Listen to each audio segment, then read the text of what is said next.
is one of my favorite people in all the world. He is Dr. Jacobs, Dr. David Jacobs, professor, actually. And the reason that I find him so fascinating is that unlike everybody else nearly in the world that I would interview, the professor does not necessarily feel that the aliens that most of us think are visiting us are good guys. You may remember this from years past. Dr. Michael Jacobs is a retired professor of history at Temple University in Philadelphia. He also has been a UFO researcher since 1966. Long time, right? In 1973, he completed his doctoral dissertation in the field of intellectual history at the University of Wisconsin-Madison on the controversy over unidentified flying objects in America. This was only the second PhD degree granted with a dissertation involving a UFO-related theme, so it's very rare. He has written and delivered many articles, papers, and addresses on the subject of UFOs and abductions. He's been a consultant to the major UFO organizations. From 1977 to 2011, he taught the country's only regular curriculum university course on UFOs and abductions. UFOs, an American Society. Pretty cool title, huh? UFOs and American Society. Since the early 1980s, he has specialized in the UFO abduction phenomenon. He has investigated, in fact, over 1,150 abductions with 150 different individuals. So coming up in a moment, Dr. David Jacobs. Professor Jacobs, welcome to the program, Professor. Thank you, Art. I appreciate it. Good to have you. And the reason I have always... How long has it been since we talked, anyway? Oh, hours and hours ago. Yeah, more like a decade or something. Something like that, yeah. Long time, yeah. Hours.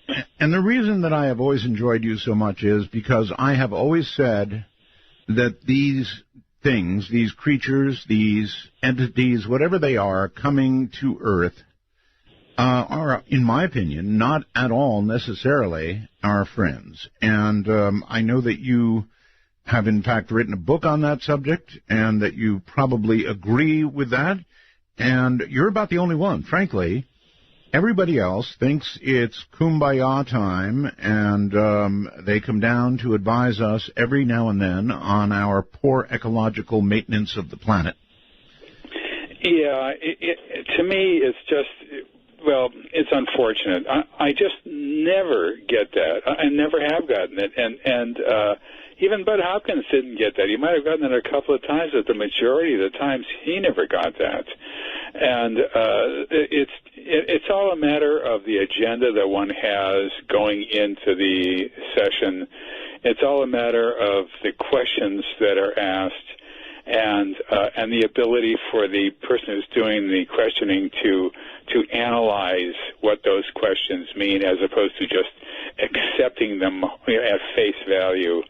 And it's really a struggle for me, because I come across this all the time, and I just know it doesn't make any logical sense whatsoever. It makes no sense in terms of what people tell me. Well, I don't know how many legitimate cases of abduction and messaging do you think there have been? I interviewed Travis Walton not long ago. That's a very well witnessed case. Oh yeah, good case. A good case, but he doesn't remember much. They didn't have much of a message for him. How many? The problem is, he only remembered about 20 minutes of a 5-day event, and he didn't undergo hypnosis to find out really what happened. That's right. So, how many cases have you studied, Doctor, in which, there has been a substantial message given and that you feel the case is pretty good? None. There's no such thing as a message, in my opinion. People don't come from a trillion zillion miles away to give somebody a message. that they will immediately forget, because that's what the abduction phenomenon is all about. Logically, see, the message concept came from the contactees of the 1950s, who basically were charlatans. The major ones, George Adamski and Truman Bethroom, and people who the audience probably never heard of. But they were all the rage in the 1950s, and they got on flying saucers, and they took trips to the various planets. One guy, Howard Menger, took a trip to the moon. He got out on the moon's surface. The air there was just like the air you and I breathe.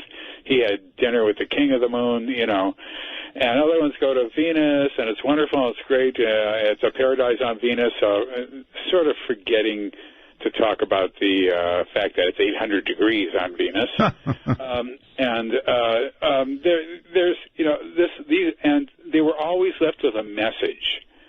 And the message was, you know, we come in peace, it's great, and we all have to get together and stop atomic bombs and kill communists. Now, that might be one area where you're making a point that needs to be contested.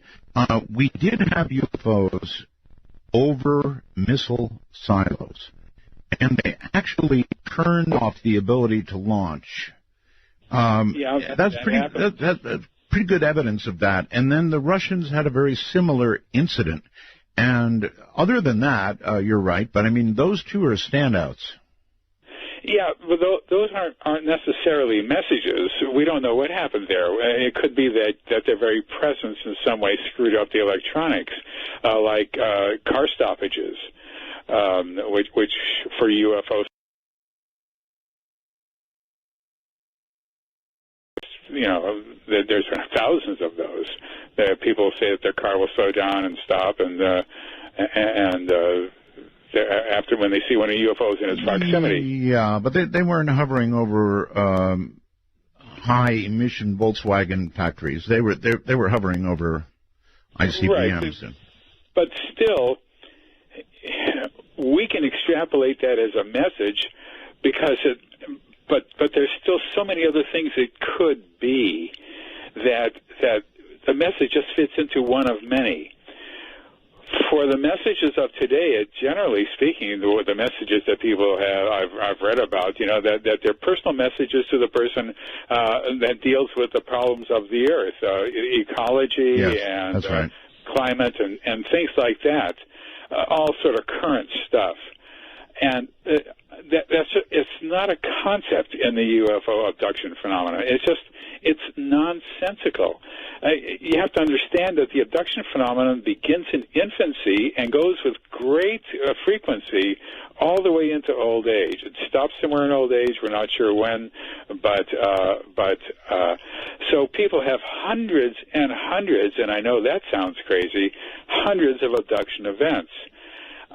Almost all abductees have that number of abduction events, and the concept of the message just is not there. The setup is not for a message. The people are not special to be able to carry forth a message. Now, you do get people who say they have messages. A lot of these people, I'm not going to name any names, but let's just say I'm extremely dubious of their account. Okay, I'm going to back up a little bit and actually ask you, I think, if you believe that these people who claim they were abducted, in at least some cases, actually were. Oh, people who claim they were abducted actually were? Yes, yes. Oh, yes. You have to remember that the people I see fill out a questionnaire for me, talk to me for a couple of hours, and have all sorts of other contacting and messaging, so to speak, with me before I let them into my office. So I know, by the time they walk into my office, I know for the most part, there's a couple of exceptions in my life, but for the most part, I know that these people are serious people who might be psychiatrists, psychologists, university professors, PhDs, MDs, LLDs, or people who dropped out of school in the 12th grade, and everybody in between. But it doesn't matter because they all say the same thing. They all have the same experiences. It's all been going on all their lives, and generally speaking, their mother or their father was an abductee beforehand, and their grandmother or grandfather on one side or the other was an abductee. And so this is a phenomenon that goes back probably to the latter part of the 19th century. We can date it back with a degree of certainty to 1917, and with a lot of certainty to the 1920s. But when you have a person who's abducted 400 times, which sounds insane, it does, but is actually not unusual at all, they're not going to give this person a message. They got other things that this person has been doing for them all their lives. All right, but let's stop there. So you do believe certainly in the abduction phenomenon. No question about that. I wanted to establish that. In almost every case, when there is a message given, as I pointed out, it's you're ruining Earth. You need to, reestablish yourself with Earth, and you need to clean things up, and the planet's going to die, and it's almost always that, isn't it? That's au courant. That's new stuff. They didn't say that in the 40s and 50s. Well, we didn't think about things like that in the 40s and 50s. No, they thought about nuclear war in those days. So That's right. That's most of the messages that the charlatans came forward with were nuclear stuff and communism and all that sort of stuff. It's culture dependent. Here's the situation. When a person is first abducted, let's just say in childhood, or maybe even in infancy, they're abducted not once. They're abducted, let's just say 5 times a year. I have never, ever worked with a person who is only abducted 5 times a year. That is a fantasy. But let's just say that it's 5 times a year. Most abductees will give their right arm for 5 times a year only. Now they're 40 years old. That's 200 abductions. That's right. If it's 10 times a year, which is ridiculously small number of abductions from what people tell me, it goes on over and over and over again. That's 400. Having 400 abductions a year means nothing to me. It's standard stuff.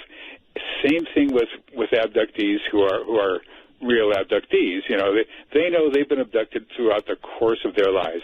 They only may remember maybe 20 events or maybe 30. And I have one woman who I worked with on a daily basis almost, who we talked about 100 different events that had happened to her, but she was being abducted a couple of times a week. All these people want it to stop. All these people don't like it. They want to get rid of it. Professor, I've got to say, if I was being abducted 400 times a year, I'm not sure. A lifetime, you mean. In a lifetime, 400 times. I'm not sure I could maintain my sanity, which probably is in doubt when you claim abduction anyway. I'm actually not.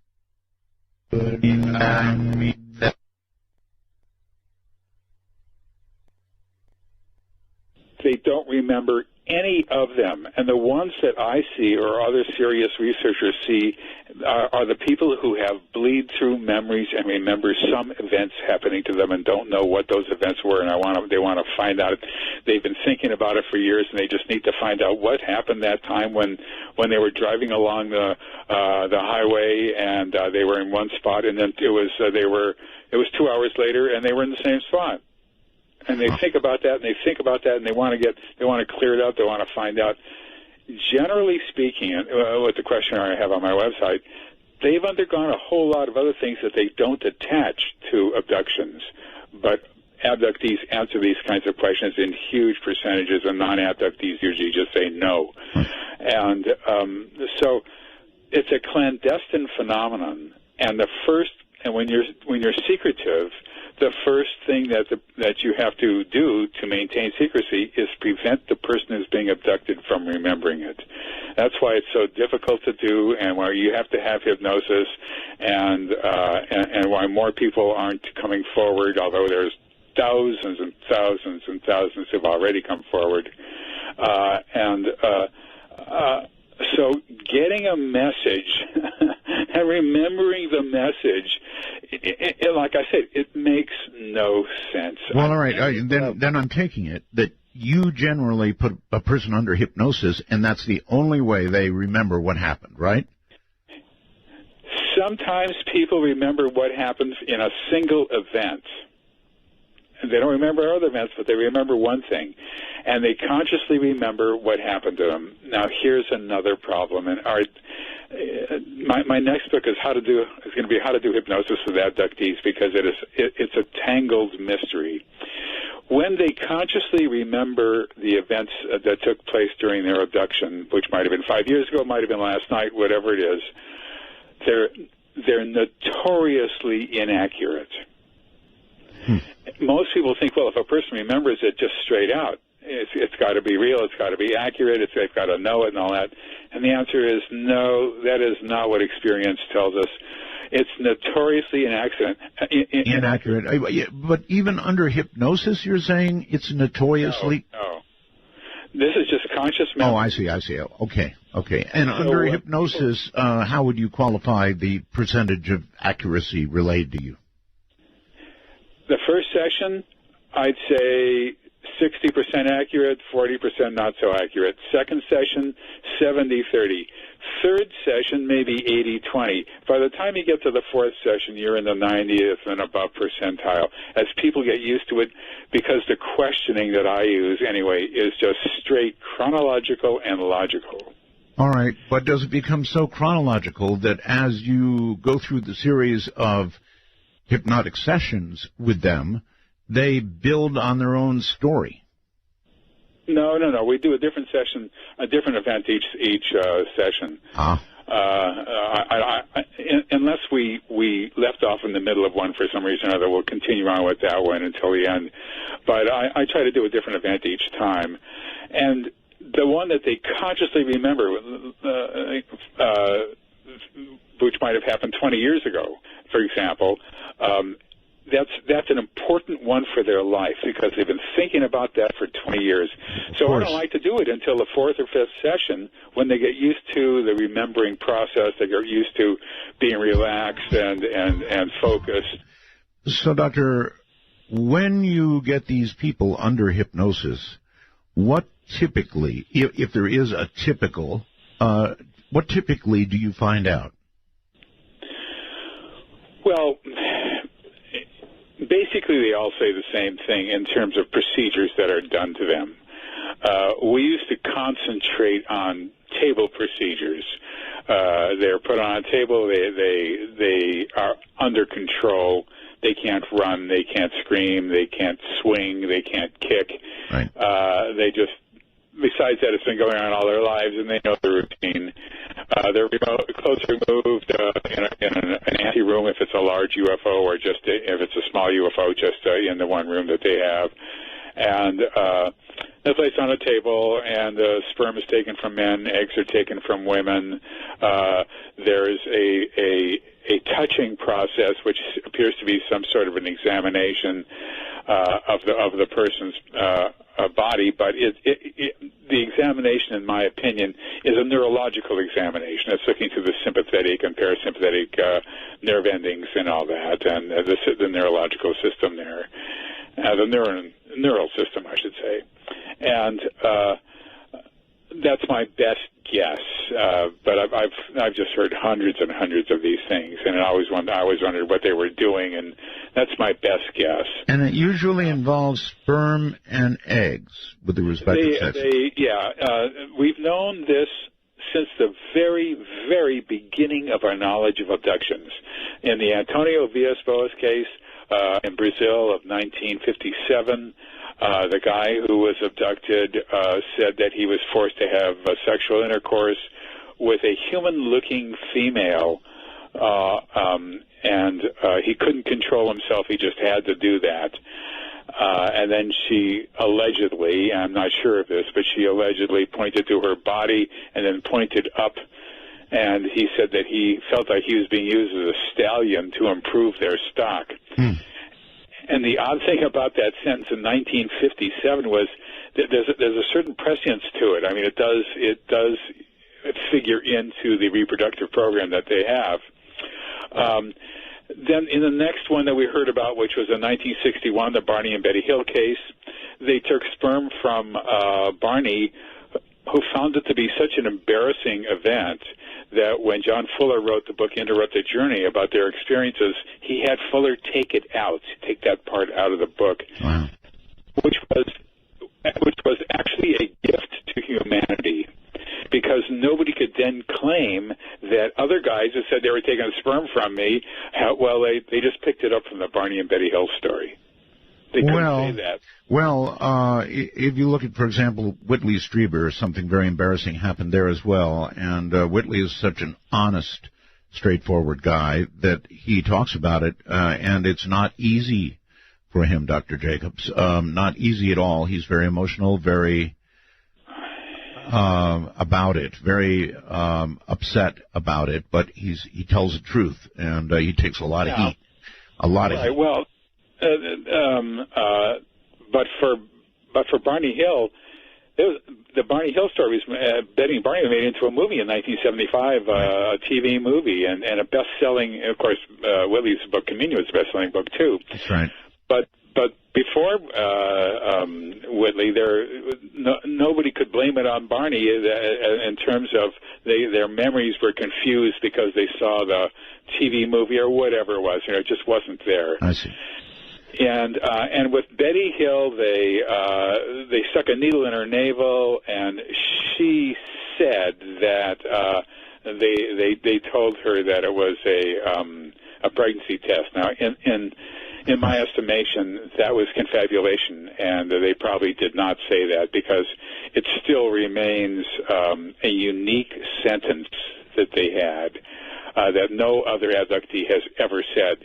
However, the procedure of sticking a needle in a woman's navel is extremely common. And my best guess is, and Bud Hopkins' best guess was also at the time, is that they're angling the needle towards the ovary and just pulling out follicles from the ovary that way. So we knew that it had this reproductive aspect very, very early on, and it still has it, even now, even as we speak. They're just not letting up on that. And that's important. I think it's potentially very important because, of course, we're looking toward motive on their part, and one can imagine any number of things that they're trying to perhaps refresh their own genetic pool that might be getting somehow stale, if genetics can get stale, or they might be trying to reproduce some sort of hybrid or something, or they might be checking on us because they originally designed us. Well, I'm going to go for number two. That's my answer. The thing is that baby fetuses are then, after a while, are inserted into women's uteruses and in other parts of their body there, and then they're removed after about 9 or 11 weeks when the woman begins to sort of show, or even earlier if they're put in a slightly different position. And then abductees see babies floating or fetuses floating in nutrient tanks. Then eventually they see them as babies. And they have to hold the babies, and they see them as toddlers. They have to play with the toddlers and deal with the toddlers. They see them as young children. The same thing applies there, playing with them. They see them as older children. They see them as adolescents. They see them as young adults. They see them as adults, and they don't see them as older adults. So now, they have to be older adults by that time themselves, obviously, but they don't describe them as like being a 70-year-old hybrid. Right. Then there's the hybrid, and all these babies look like crosses between humans and aliens, but there is a gradation. Some look quite alien, some look quite human. Well, that's the way it works out. I mean, if you mix a Chinese a woman and an American male, sometimes you get very Chinese-looking children. In fact, more often than not, frankly, they have very strong genes, and then sometimes more American. So that's kind of normal, right? Well, you would think. However, in recent years, what we have seen is, in my second book on the subject called The Threat, which came out in 1998, I talked about hybrids quite a bit.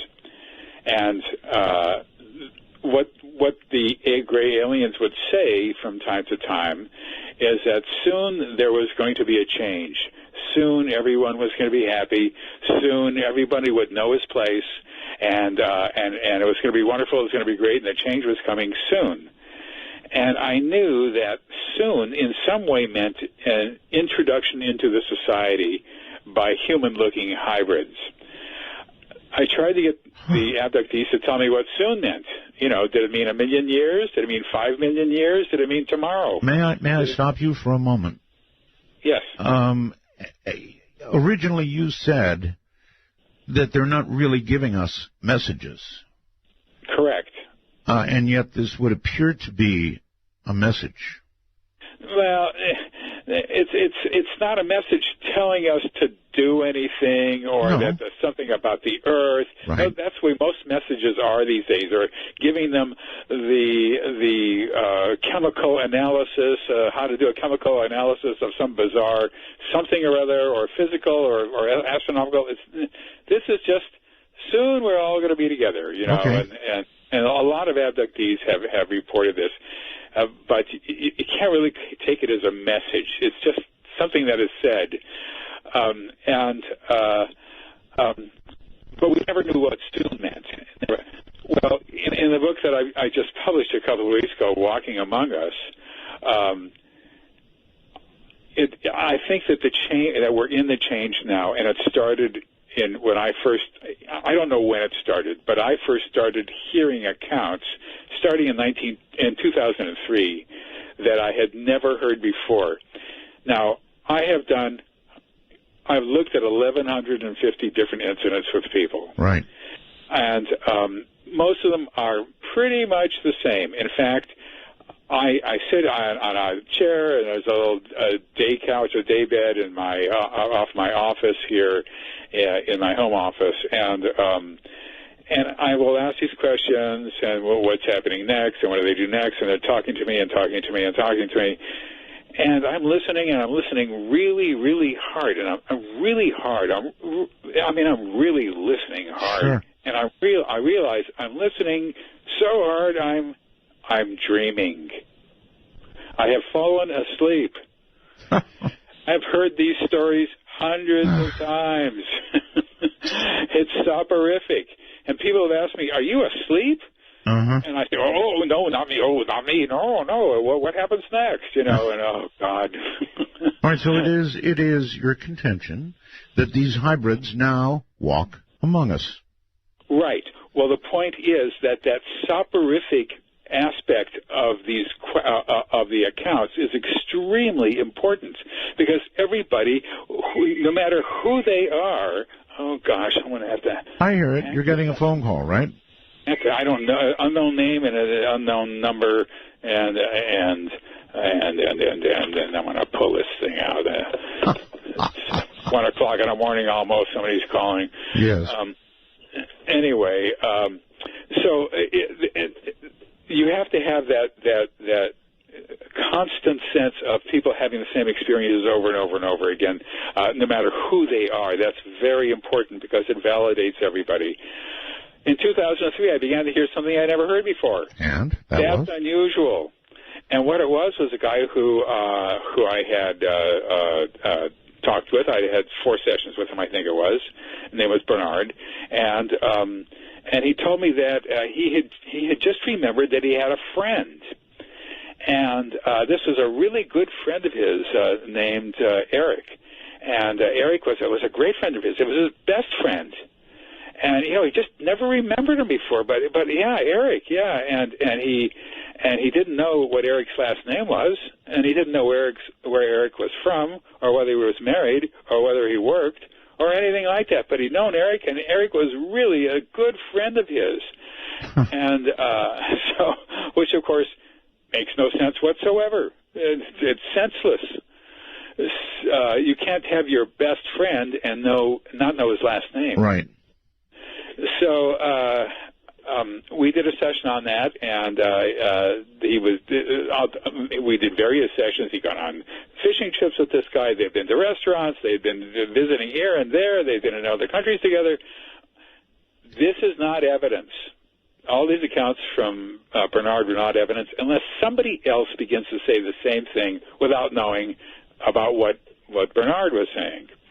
And then somebody else did fairly quickly. Really? Then another person did, then another person, then another person, then another person, then another person, then another person. Wow. And I realized two of the people, one person I worked with since 1993, I'd worked with for 10 years, and one person I worked with since 1987. And they began to tell me these stories about going places with hybrids and teaching them how to dress and this and that. And I knew this was the change. It was on us now. This is it. Okay. A number of questions popped to mind. For example, if you were staring at a hybrid, would you know it? No, you would not know it. And if you knew it, that person wouldn't be there. Well, then that would suggest a more subtle merging of the species, if you want to put it that way, because they certainly look more human than they do anything else, right? I call them hybrids. They are bred to look human, and not just human, but average human that will not stand out, that blends in, period. If they're too tall, not a chance of coming down here. If they got too big a nose, not going to happen. If their eyes are too big, nope. They have to look absolutely average. Normal. Now, here's the thing. All gray aliens and all hybrids and all hybrids and all other beings on board the object have one interesting trait. They can control people's minds neurologically and make them do or think or see anything that they want them to do or see or think or see. And we can't do that to them. That is an astoundingly huge difference. It is. It's a difference between species. It makes us a second-class species and them a first-class species. It's not like they're just kissing cousins who live off and somewhere else and they're coming to visit us and all the rest of that stuff. That's not what this is about. You got to remember, this is a global phenomenon. This goes around the world. It does not matter where a person is born or what their life was like or what their educational level is or what their intelligence level is or their geographic area or anything. They all say the same thing in terms of the abduction phenomenon. All right. These are remarkable allegations you're making. Now, I've got a zillion questions. Hybrids. Okay, we'll call them that. Hybrids. Humans with the ability to control others' minds, are they aware of that ability? Oh, absolutely. Absolutely, because they rely on abductees to teach them how to live in society. They rely on them on board the object when they're young, and when they get ready to move into apartments, they rely on them to teach them how to furnish the apartment, to teach them how to go shopping, to teach them how to drive, to teach them about relationships, to teach them everything. And and abductees do that, and then they forget immediately, just like an abduction, what has happened, and they're completely controlled. They can't say, "I'll be back in a minute. Just hang on there for a second," and then come out of a closet carrying a 9mm Glock. They can't do that. So. All right, that's a gigantic difference between human beings and hybrids, as you call them. Is there any other difference that you're aware of? No. They are human, except their neurological abilities are impossible to imagine, and they are completely controlling of humans. Well, that would make them essentially a master race. You said it. I didn't. I did. I'm not afraid to say it. If you have a group of people able to control the minds and the thoughts and even the visions of others, that is a super race. Exactly right. I just don't see a wonderful, fulfilling phenomenon that is happening to us that we're begging to hurry up and come here. I just don't see that. It's not what people tell me. Okay, I'll take it. That's not what people tell me. I've run little experiments with people. I tell them, now, I don't want you to tell me anything bad. I mean, what have we got here? What are we talking about? We're talking about, if you listen very carefully, we're talking about a master race of people who look just like us, who are fully aware. He calls them hybrids. Fully aware they have the ability to control others' minds. So we not only have a master race, but we have an invasion. And that's what it is, Professor. Again, my word, it's an invasion. Well, I use the word takeover. I use the word invasion. I guess I use those words in the book as well. The book's title is Walking Among Us, and I explain in the book that when people asked me some years back, do you think they're walking among us, that was my favorite question to answer. I love that question because I got to say, absolutely not. There's not. That's ridiculous. Nobody's walking among us. That's just not happening. And I felt good then because I could say no. You know what I mean? And I was sane and all that. Then after a while, I realized it was my least favorite question. I began to hate that question because I had to say, well, I had to beat around the bush. Well, maybe it's possible. Anything can happen. And now I just say yes. Well, I mean, we have to immediately find these people, tie them to a 2x4, put kindling at their feet, and burn them. Well, that's one way of dealing with it. Now, the I'm being facetious, folks. Oh, I know, so am I. But the problem is that since they can control other humans, if you come towards them with your rope and all you're going to do is say, "Oh, this is a really good person. I'll just put this rope around myself and put some lighter fluid out, and I'll just burn myself up." That's a good point. It's a difficult situation all the way around, and what this book is about is the processes and the procedures and the bureaucracy involved with settling people down on Earth and letting them blend in. And how do they do that? And what do they do? And how is that accomplished? And it's a whole world unto itself. Okay, these are amazing things you're saying. And so I've got to ask you, how do you know that these abilities you speak of are for real? How do you know this? Well, like I said, one woman who I've known who I've been working with since 1987. I've known her for decades practically, right. And she's a wonderful person. She's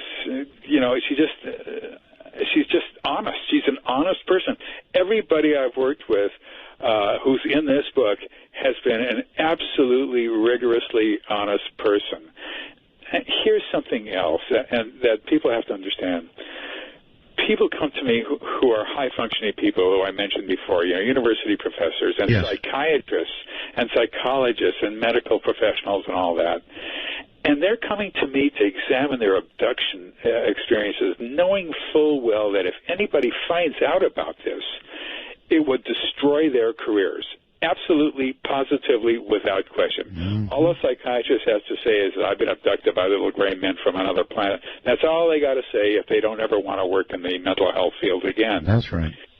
And so, therefore, there's no reason whatsoever to come to me at all and take the chance that I myself am some sort of goofball who's gonna use their real names and send it right to the New York Times or something like that.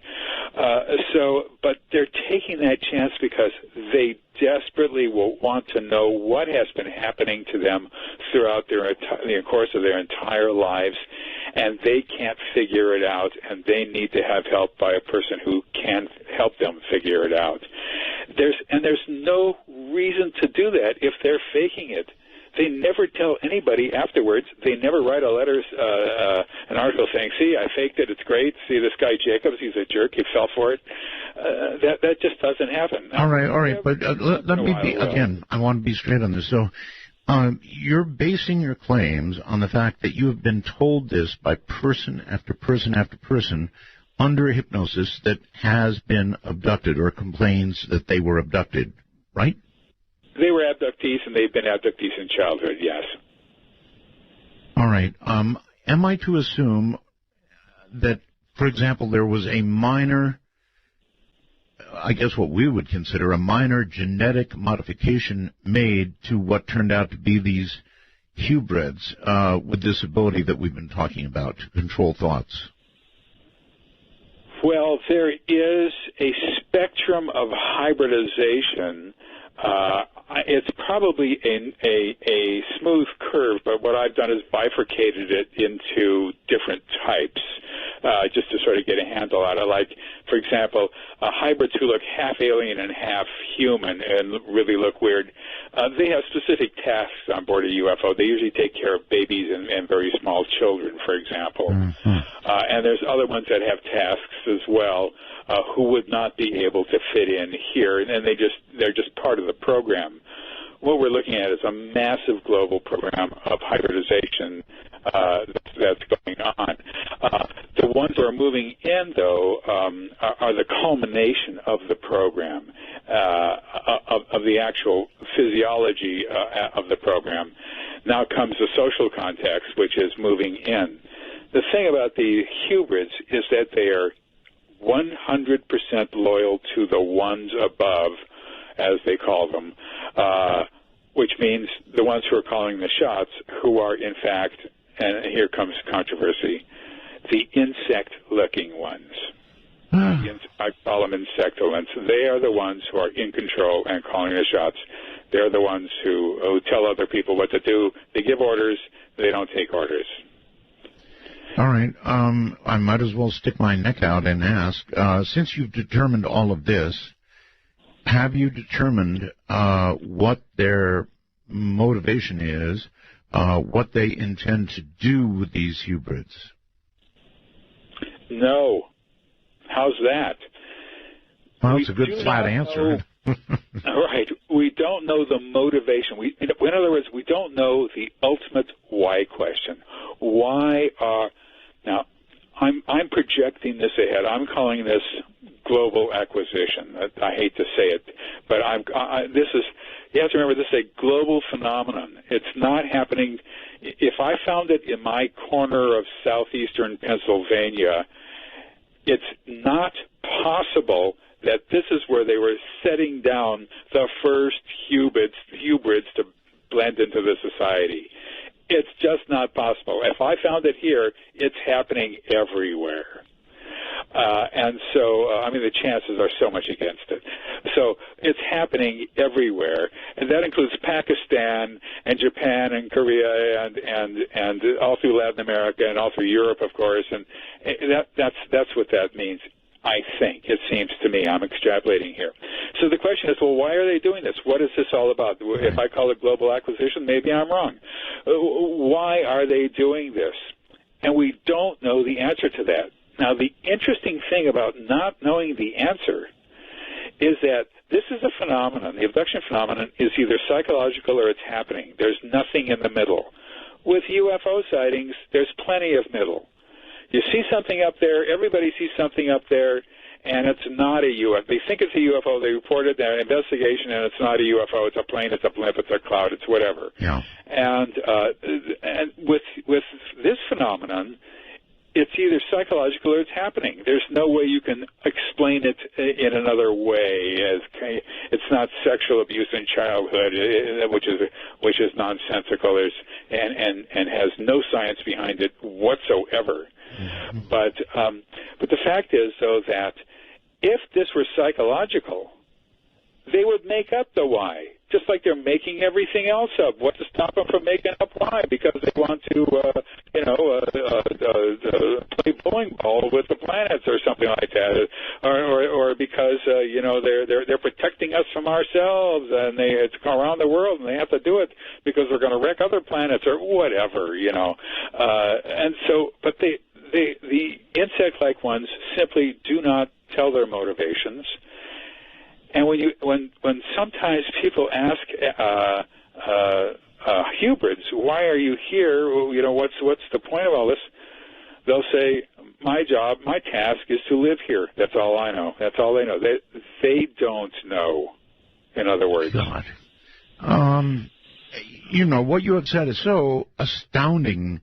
A master race that is capable of mind control. We don't yet know their motives, but they're probably ultimately not good. I mean, they've got something they want to do. I have not yet seen the hybrids, as it were, improve our lives in any way. Well, I think it's still fairly early on, and before we begin to understand that something else is going on. But here's one generalization you can make about the aliens, and this is a large generalization, but it's probably accurate.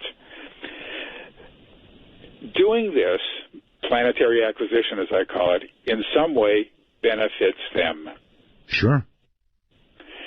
It's got to be good for them. It can't be bad for them. They wouldn't be putting in almost a century's worth of time and energy into this. For nothing. It was for nothing, right. That brings me to another point. Time. How old are these insectolins? How old are they? How do they age, Now, we have things, our ages are relatively short-lived. I mean, they're not like some, grasshoppers or whatever that live for one day. They fly up in the air and they 12 hours of lifespan. But we have trees that are 3,000 years old, 5,000 years old, and some people say that bacteria can last that long and even longer. But for let's just say 100 years long for a human, I wish. That's not very long. It's possible that they have very, very, very long lifespans, and therefore time is relatively meaningless for them. So they can continue on kind of like forever and ever doing this until they have judged that that's enough, and now they can control the planet or do whatever they want to do. I don't think that that's the case, but I do think that time is on their side, and so we might still have a long wait before there's any kind of serious sense that something amiss in this society. But once again, this is speculative. It's guesswork, and the reason it's guesswork is because abductees don't know. Okay, well, I'm going to try to back up and try to, for example, do you have any proof, or have you seen hybrids control the thoughts of others? Oh, yes. Yeah, no, I have accounts of that. Yeah, I have simple accounts of that in the book. For example, now I'm going to say something crazy. Everything else I said wasn't crazy. Now I'm going to say something crazy. Okay. Bernard took his hybrid to a baseball game. That was one of the things he told me. He took a hybrid to he's a huge Baltimore Orioles fan, and he would drive down from New Jersey all the way down to Baltimore to see his dear and beloved Orioles. And he always went with one of his children. He had season tickets, and so not for every game, but weekends or whatever. And he told me that he decided that he came for a session, and he told me that he down at a game a couple of weeks ago, and he went down alone this time. I said, alone? Oh, so you didn't go down with one of your kids? And he hedged a little bit about that, trying to remember, and he said, no, he didn't think he did. I said, well, do you still have your extra ticket? No, he doesn't have the ticket. I said, well, do you remember what you did with the ticket? They just stand out in front of the stadium saying, ticket here, got a ticket, you know. And he couldn't remember whether he did that or not. Now, this was only 2 weeks ago. I said, this is what's called logical questioning. I said, well, was there somebody sitting in the seat next to you, or was it empty when you got there? He couldn't remember that either. Wow. So we did a session on this. Now, this is a guy in his 50s who's a businessman. We did a session on. He owned his own company. We did a session on this, and he was driving down, and he went off onto off 95, the major highway here on the East Coast, and stopped on a side street, and there was his friend Eric waiting for him. I got in the car. And the first thing and they were going to the ball game. And the first thing he noticed was that Eric was wearing a jacket, I guess it was, that said Toronto Blue Jays on it. And so Bernard said, well, you can't do that because we're going to an Orioles game, and you know, you got to get with the spirit of the crowd and so forth. And so they decided, when they got to Camden Yard, they went into a store that sold Orioles paraphernalia, and he went in, the hybrid, the Eric, and he picked out a shirt that said Orioles on it, and he walked past held the shirt in his hand or whatever it was. He walked past the cashier, who he nodded to, and she nodded to him with a smile, and he walked out of the store with the shirt. A knowing smile, no doubt. Well, yeah, but he paid nothing for it, and she didn't say, hey, wait a minute. I understand. Yes. He had her controlled. Yes. And the other people in the store, too, who might have seen it. All right. Professor, do you have any way of even guessing at how many of these hybrids walk among us?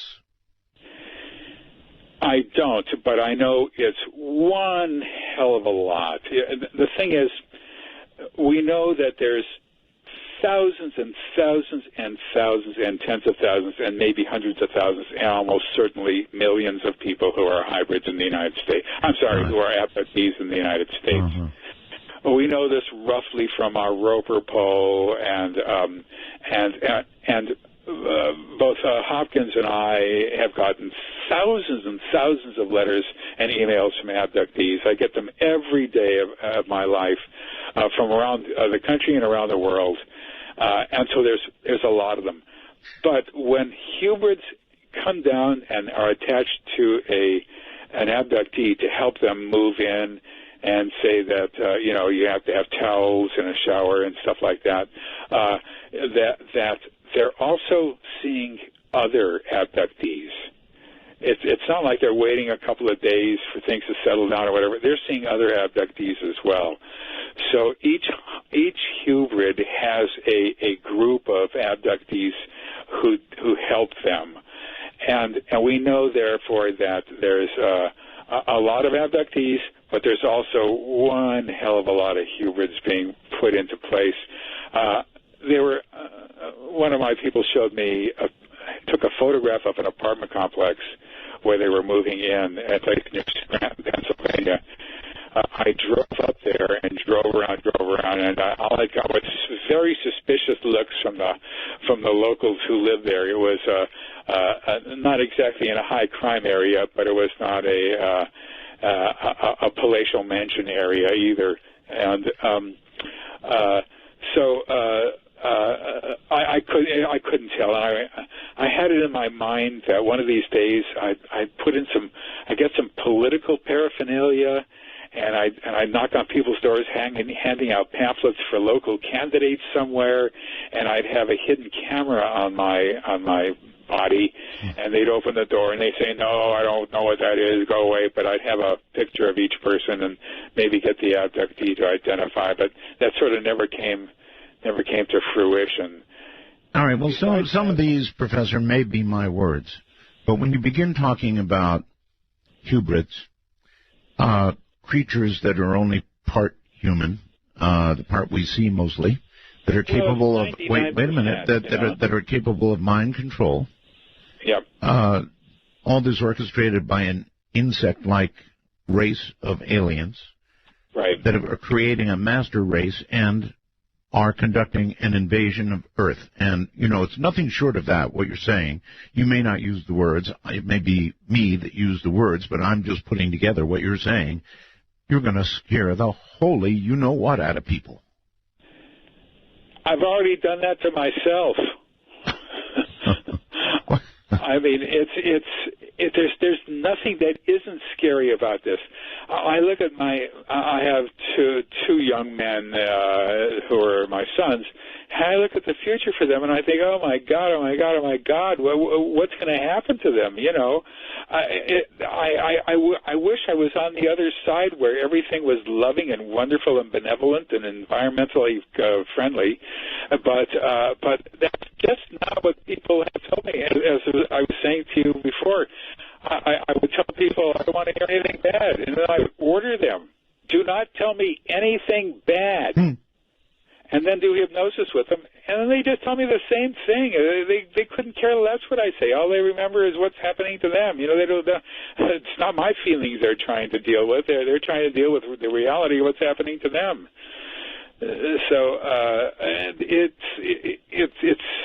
Well, I remember, Professor, a lot of movies that have dealt with invasions have featured people like yourself who have realized what's going on and have tried to tell people what's going on and generally have been roundly ostracized by those that, you've told.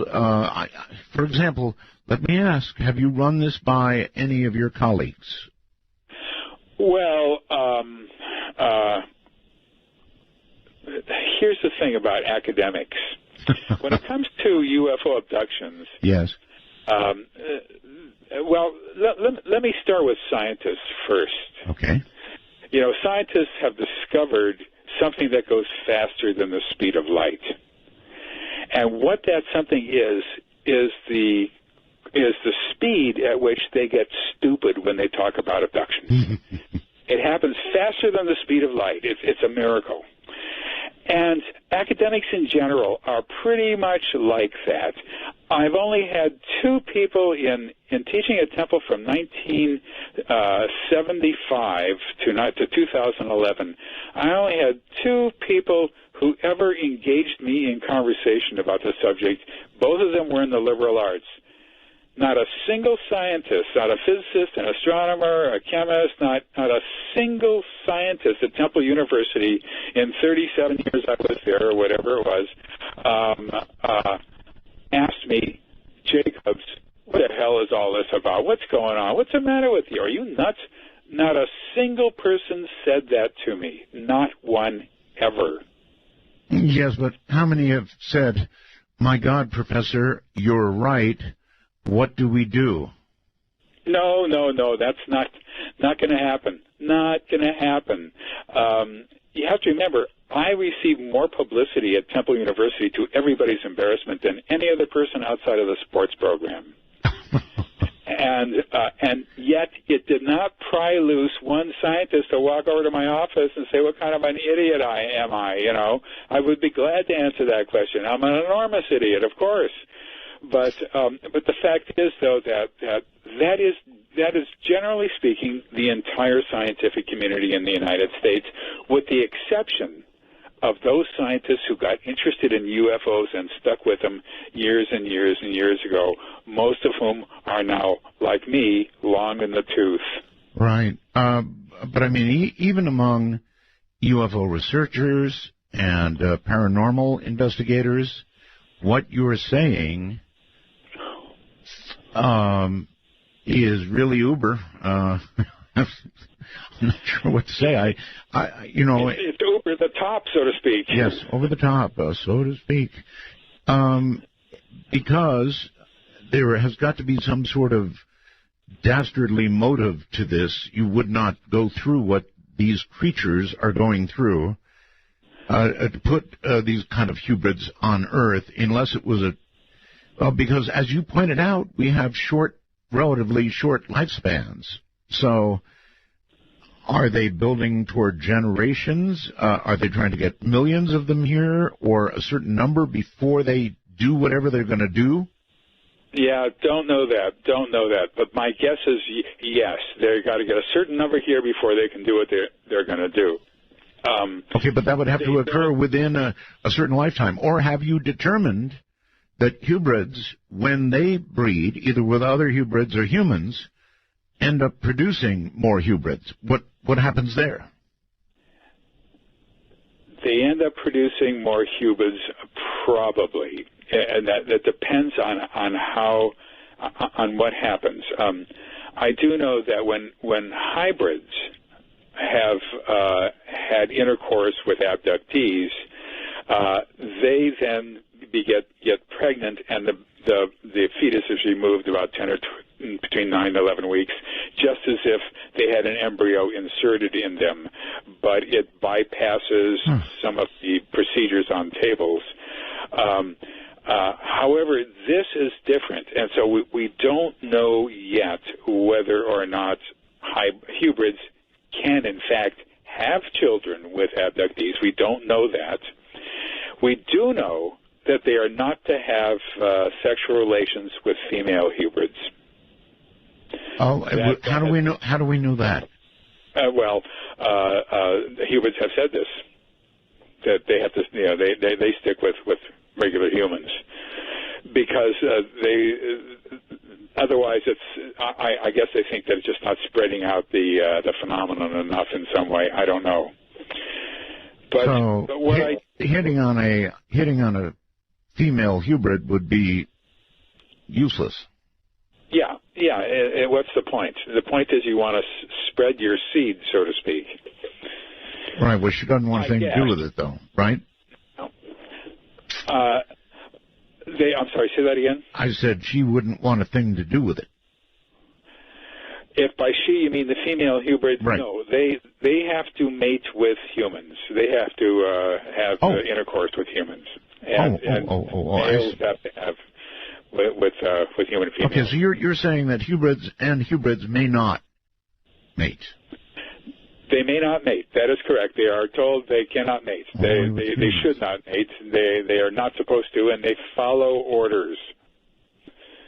They're really good at following orders. Okay, that would make sense. If you're trying to propagate quickly, you would only want them to mate with a human. My God. Yes, and the question then is, will they have a watered-down hybrid that is born, or would they just take out the hybrid fetus on board a UFO eventually and put it in a tank and just go through the standard procedures?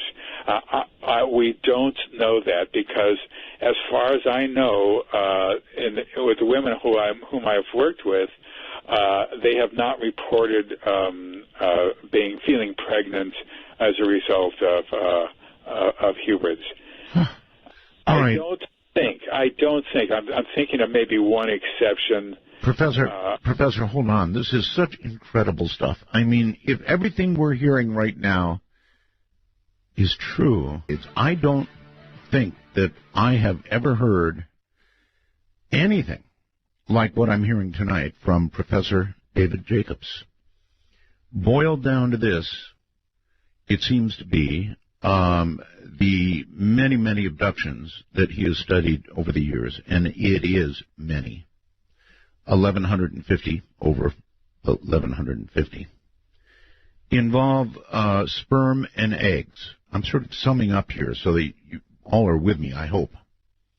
And that what's being produced, one way or the other with this, is what he calls hybrids.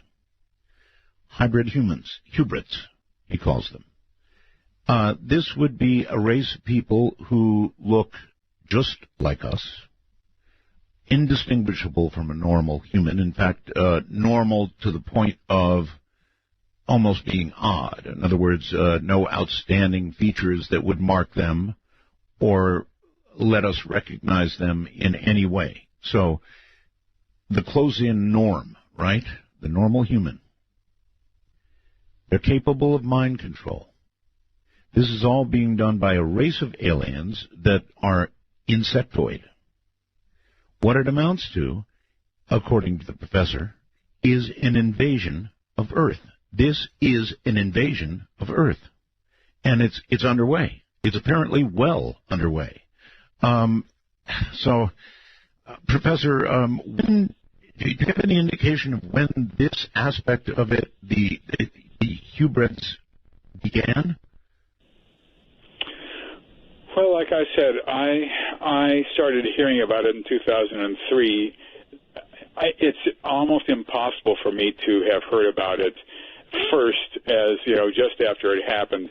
It probably happened. It started happening some years beforehand, and I didn't realize it.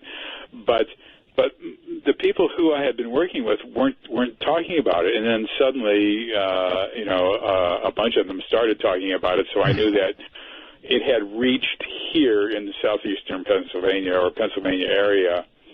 But it had to have been beforehand, and it had to have been at other places as well. So we don't really know that, because once again, we get all our information from abductees, and they don't know that either. Right. And the Hybrids don't know that. They don't have a need to know that. What difference does it make to them? Okay, Professor, is there any way, let us say, for yourself, most familiar with them, to recognize a hybrid if you saw one? And if so, how? Oh.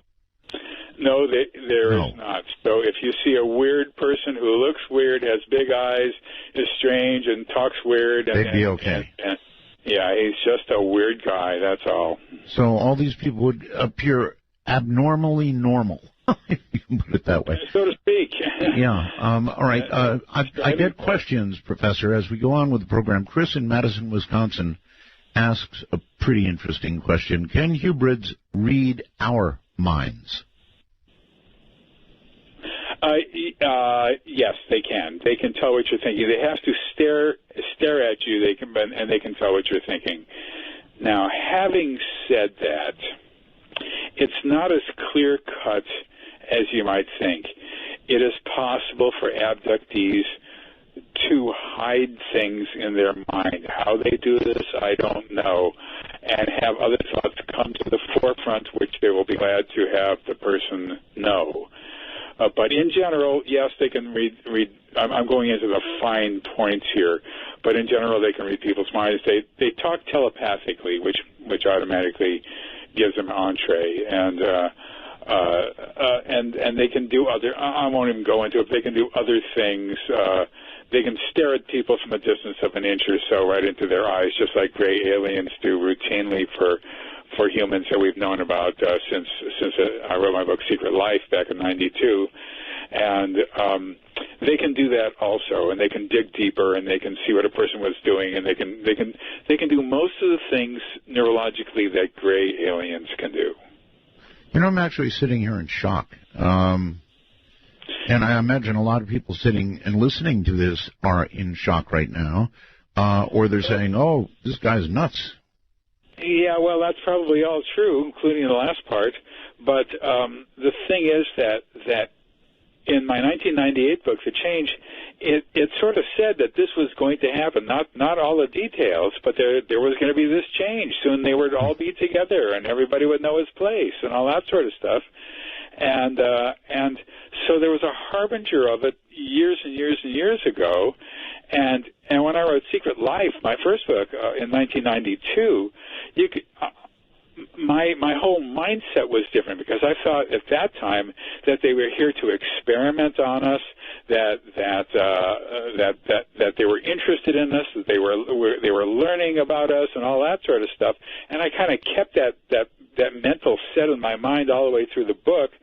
But even then, they were staring into people's eyes, and they were creating hybrids, and people had and when we go back to 1981 with Bud Hopkins' Missing Time, right? He coined the phrase, the word hybrid, for them, right? And so it keeps going back and back and back. But Professor, when did it become apparent to you that what we were facing was actually an invasion? It's a hard word, invasion. Well, when I figured it was probably going to be something like that, but I didn't talk that much about it because I didn't know in the threat. But when Bernard came in, and then other people started to tell me the same story, then I began to think, this is not just coming in here and looking around and trying to figure out how things work. This was I began to expand my vision a little bit to the global quality of this, and also to the workforce involved, and that's a whole other story, and to everything else that's going on, and everything, absolutely everything, pointed to a takeover of some sort. I mean, there has to be, if they're going to live here, as you said before, they will be the master race. But it's not even a race; it's a species. It's like chimpanzees and humans. It's two different species, even though chimps are real smart. Okay, so one would wonder, for example, I'm wondering, would their motive be to slowly increase their numbers until they can essentially take over, or would their motive be to simply continue doing it until the job is complete and we're all changed?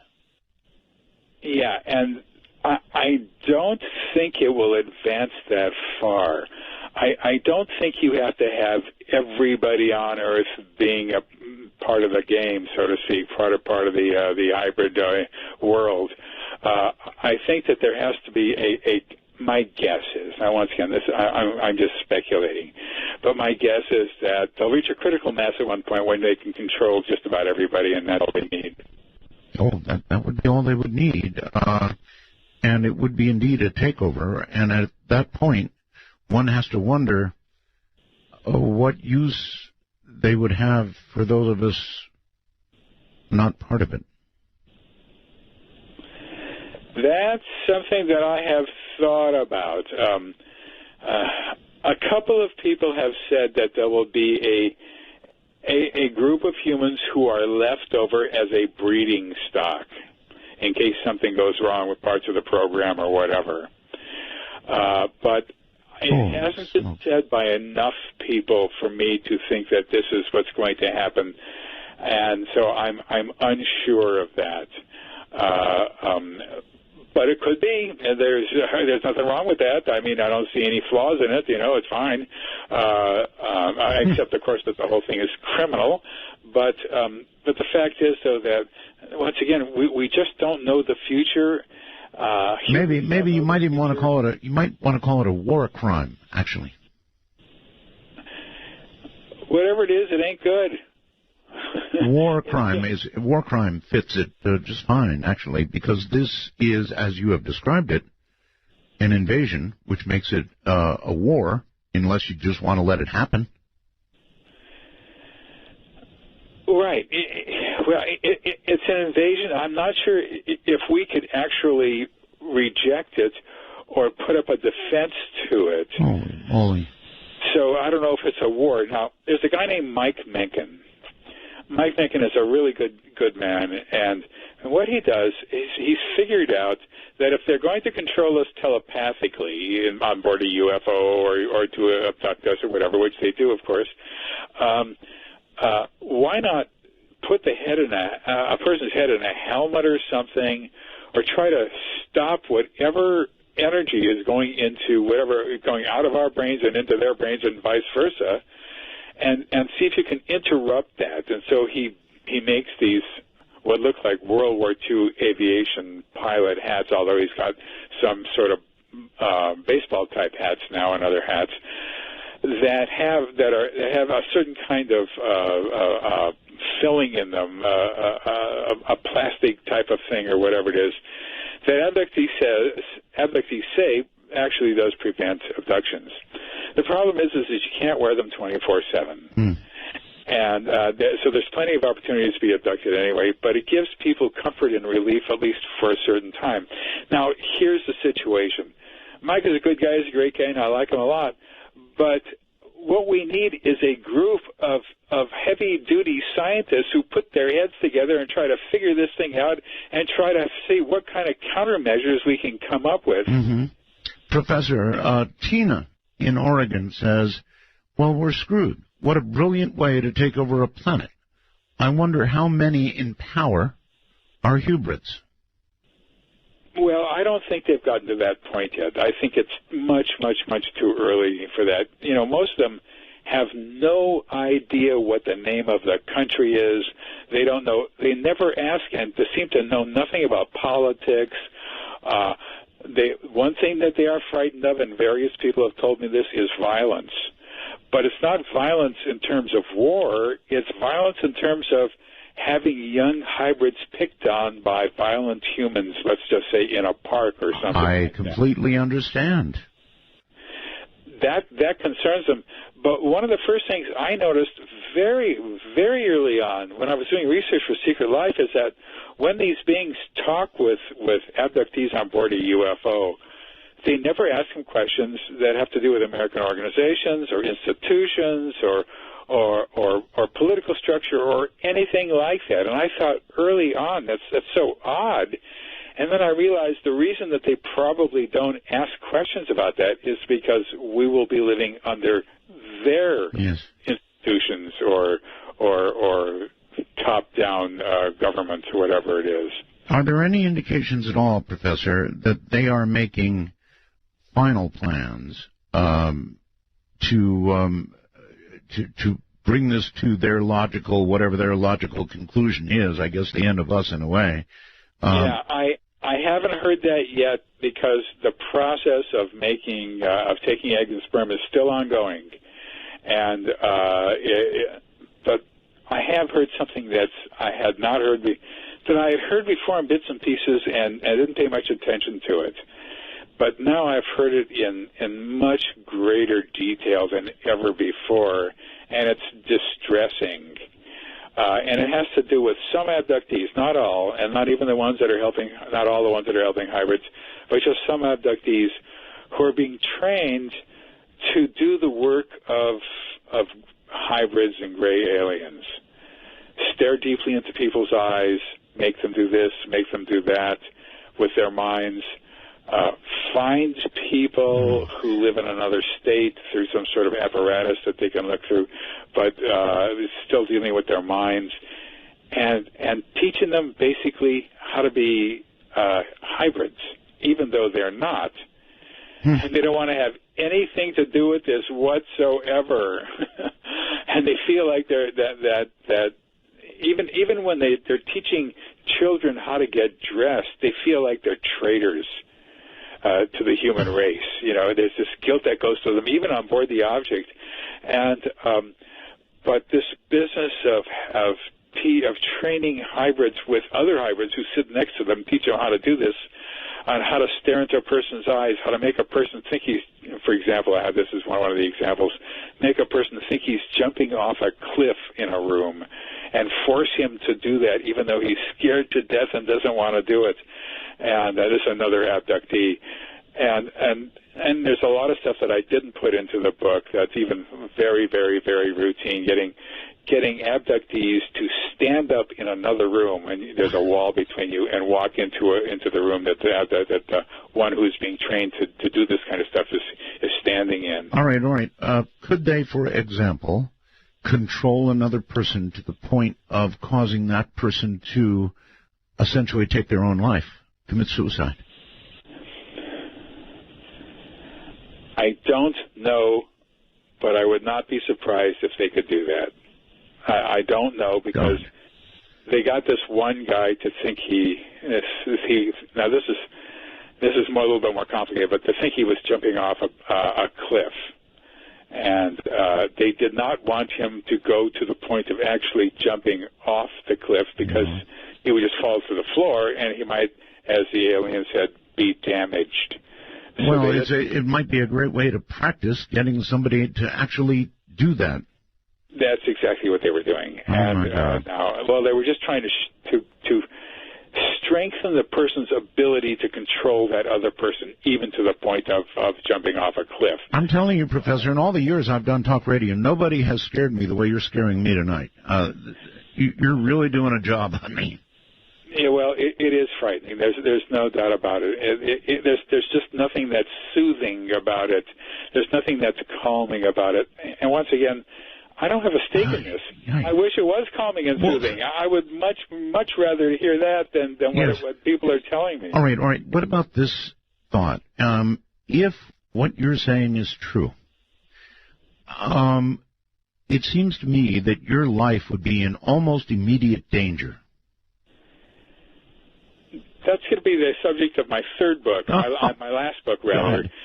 My life was not in danger, but what happens is when abductees come to me and their friends, the aliens, find out about it, the first thing that the aliens do is try to stop them from talking to me. That is a breach. This is a clandestine phenomenon, and it's secretive, and it's extremely successful secretively. And so to breach this, to go ahead and tell people what they're doing is not good, and they try to get people to stop. And by and large, they do get people to stop. One time, years and years ago, I was doing a session. It was our 10th session with a guy. This guy had a PhD in mathematics. I was doing a session with him, and in the 10th session, he was telling me what was happening, and then suddenly he sat bolt upright. And he said, I shouldn't be telling you this. And he got up and he said goodbye, and then he walked out, and I never saw him again in the session. Now, they obviously had gotten to him saying, you're doing the wrong thing, you shouldn't be going there, you shouldn't be telling him that, and all that sort of stuff, and they got to him. And other people have done similar things.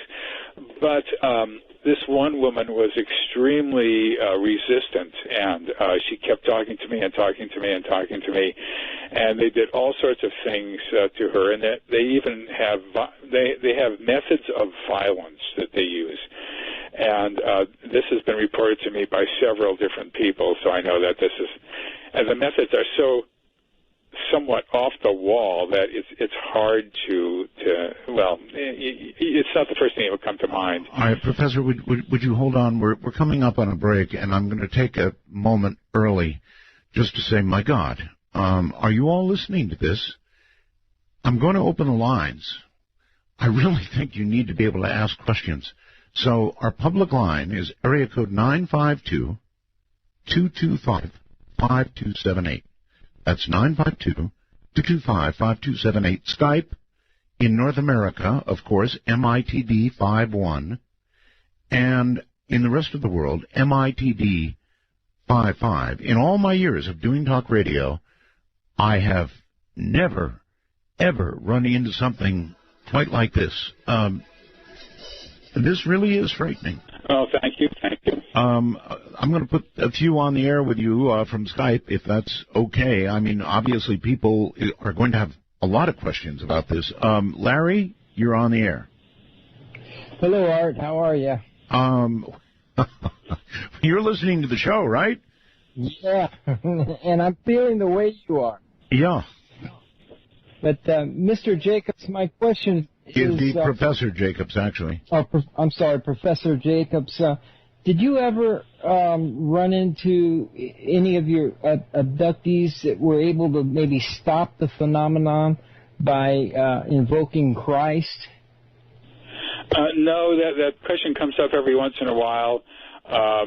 Nobody has been able to stop it by invoking any religious figure, and of course this cuts across all religions and all races and all everybody's.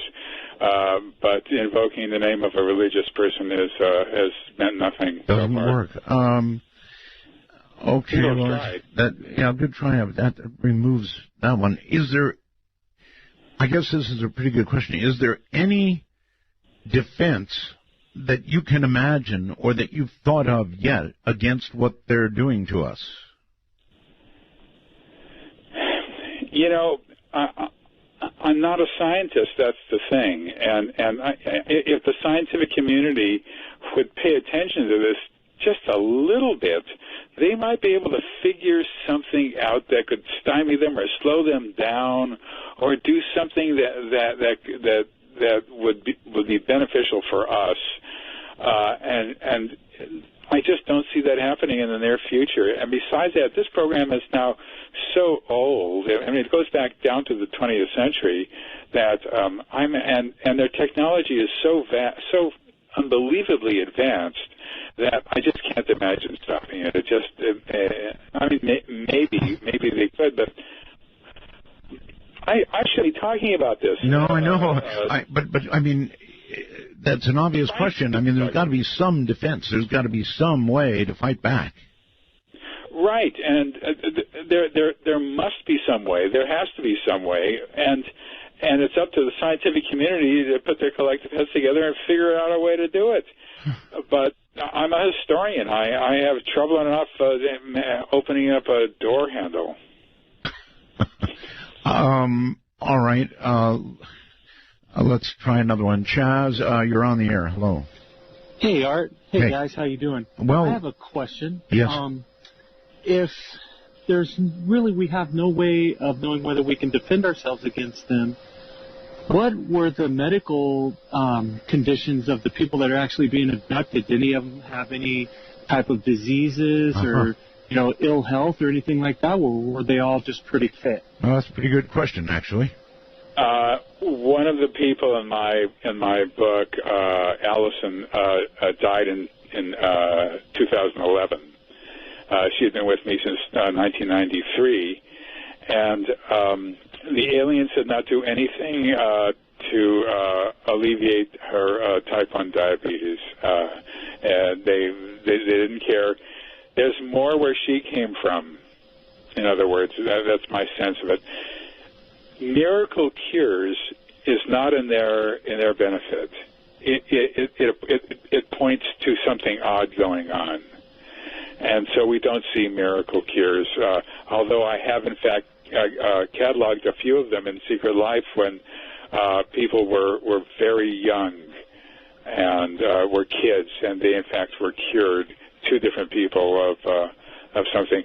But when people get cancer, generally speaking, they do nothing. If they have heart disease, they do nothing.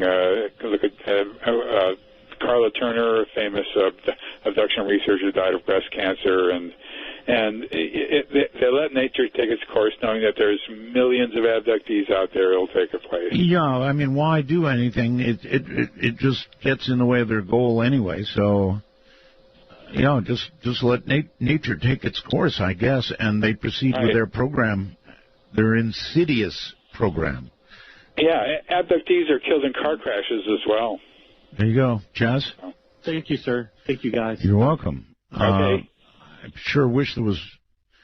This is horrible. Absolutely horrible. That's all I can say. Fairly disastrous. Once again, I would have preferred to just be snoozing next to the abductee while they're saying the same thing over and over and over again. But that's just not what happened. I mean, I didn't cause this to happen, as some people would think. They don't tell me what I want them to tell me. You know what I mean? And I would think that this would all be the last thing you'd want to hear. It is the last thing I want to hear. I didn't sign up for this. I signed up for back in 1965, 66, when I started looking at UFOs. I thought this was contact between 2 species who would meet together on the White House lawn and exchange presents and gifts and cure cancer and all that sort of stuff. That was sort of the sense I had, because they were so unbelievably advanced to be able to get here in the first place. But when I started, when I was introduced to Bud Hopkins back in 1982, and then I started to understand that there really was something to this abduction phenomenon, and he introduced me to abductees, and of course I read his books. Then I realized that this was a much more complicated situation than I thought, and I couldn't for the life of me figure out why they would have babies and all that. And then when I started doing my research based on, my ideas from Bud, it just sort of led in this trajectory that Bud was having, but then the trajectory began to shift into these other things while maintaining the original stuff there. But it just, the more I looked into it, the wider it got, and the more I learned about it. And then and then people began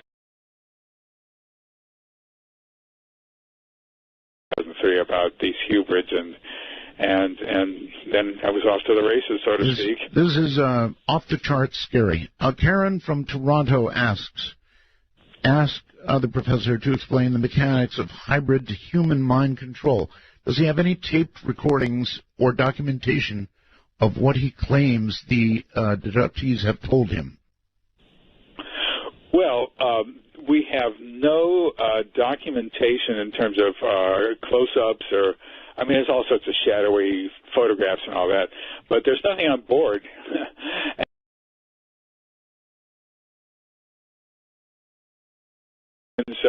Standing there with their eyes wide open and aliens staring into them at a distance of either touching foreheads or an inch away. What about transcripts or recordings, Professor, from? Well, I've got transcripts and recordings of all my sessions, all of them. So you have plenty to back this up. Oh yeah, oh absolutely, oh yeah. Oh. I mean, with the abduction phenomenon, I mean, you can't remember what a person said. You have to record everything, and then you can't listen to, in those days, cassette tapes. You can't listen to any tape. You have to sit there for another 3 hours listening to something you already spent 3 hours listening to. Sure. You have to have it transcribed, and then you can read through it and look at the certain points that you're looking for and so forth. However, the reports. I'm the one who sort of discovered this neurological basis way early on. I put it in 1990 in Secret Life, and the only way that I could think of what they were actually doing was they were. When I asked the person, well, when he's staring at you like that, can you close your eyes?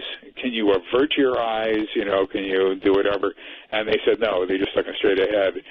And then I realized that the only nerve that is accessible from the outside, that is viewable essentially, is the optic nerve, and you can see it in the back of the eye.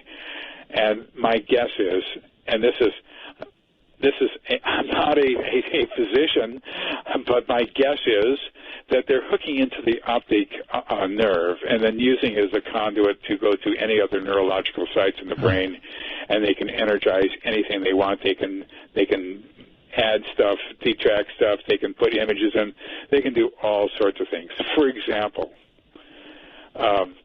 here is something that was played out in a woman's mind. Now, the phenomenon is amazingly mundane.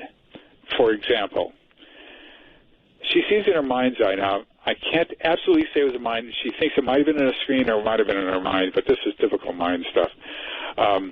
She sees a woman who is walking down a sidewalk in some setting. There's a nice setting in a town, and she stops at a bus stop, and it's a sheltered bus stop, and she sits down in the bus stop. Yes.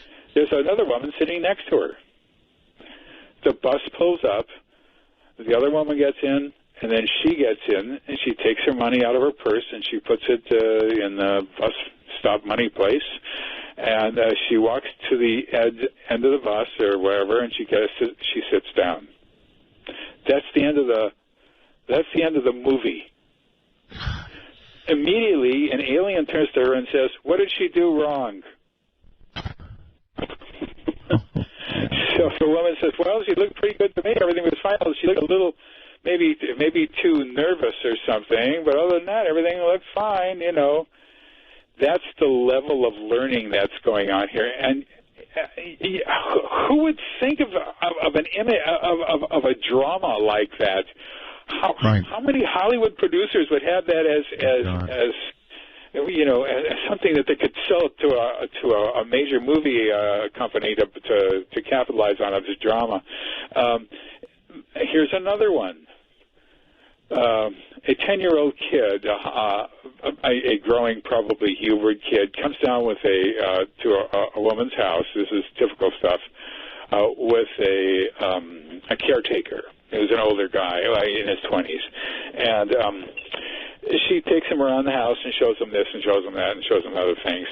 Now they go into the living room, and she sits on the couch, and the caretaker sits on the couch, and the kid sits in this upholstered chair, but he's sitting right on the edge. He's sitting on the edge. He's not sitting back or anything. Yes. So the caretaker says to him, "Sit back." So he sits back a little bit, but he's sort of ramrod straight. And the caretaker urges him, what's wrong with you? Just sit back. And he doesn't want to. And then the abductee realizes what's going on, and she says, no, you're not going to fall through the back of it. It's got a backing inside the upholstery, inside the covers, and you won't fall through. So he gets up and he walks around to the back of the chair, and he feels the back of the chair. He says, oh, I see, okay, yeah. Okay. And then he gets back on the chair, and he slowly slides back, and then he slowly hits the back, and it's okay. So a teaching moment. All right. But it's so mundane. It's so off the wall. Yeah, it is. So who would think of something like that? And I have account after account by person after person of things like that going on. It's just astounding. I should let people ask questions. Jaroslav, I believe it is, outside the country somewhere. Hello. Hello. Hi there. Where are you? I'm in Poland. Poland. Okay. Great. Gosh. Yes. So what do you think about all this? You've been listening tonight, right? Yes, I am. And? I have a question. How can you know for sure that it is actually bad for human race? I mean, it could be good for human race, maybe just another step of development of human race, because we already are a product of ET genetic manipulation, as far as I know. What a question. Well, I know for a product of genetic manipulation as opposed to genetic change that happens over the millions of years. But any group that can control another group will go ahead and control the group for their own benefit. That has happened. That has never happened like this before. But certainly, anybody in power can control others, and oftentimes, if they don't like those others, it leads to disaster. It benefits them in some way to do what they're doing, and it doesn't necessarily benefit us. It might. You might be right. It might be good for us in some way. But because this is such a clandestine program, because it is so secretive, and because they are so frightened of anybody saying anything about what's going on, I just can't imagine that it would be for our benefit. Okay. I just thought, the real evil we must deal right now is globalist bankers, industrial military complex, and such people. Well, unless we've got this going on, it sounds a lot worse to me. Yeah, it's I don't know which is worse right now, but because the program I think is still a young program, but it'll get old pretty soon. But I can't see. People have said, well, this is just evolution. This is no, it's not just evolution is a natural process. So right, and that's what I say in the book. It's unnatural evolution. It's unnatural. It's not evolution that benefits us necessarily. It benefits them. Caller in Poland, maybe you're one of them.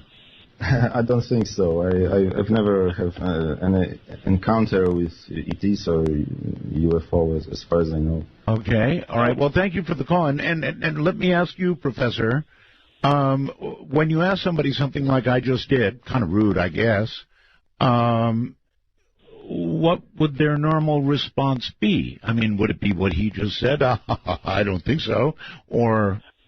I never asked the question. Never, ever, ever, ever, ever asked the question. I've learned that I just can't do that because, and when people tell me about their experiences, I've learned to say, oh, that's interesting. And I don't say, oh, my God, that sounds like an abduction experience to me. As I said earlier on, I just don't like ruining people's lives, and when people come to me...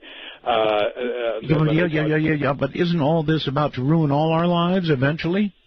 Yeah, but they've got a life to live for as long as possible. It's up to them to make the decision. When they come to me after when they fill out my questionnaire, and I decide I'll work with them, and they have to live within 100 miles of me and all that, I give them very strong warnings about going forward with this. I say, look, you stand on the verge of making a life-changing decision.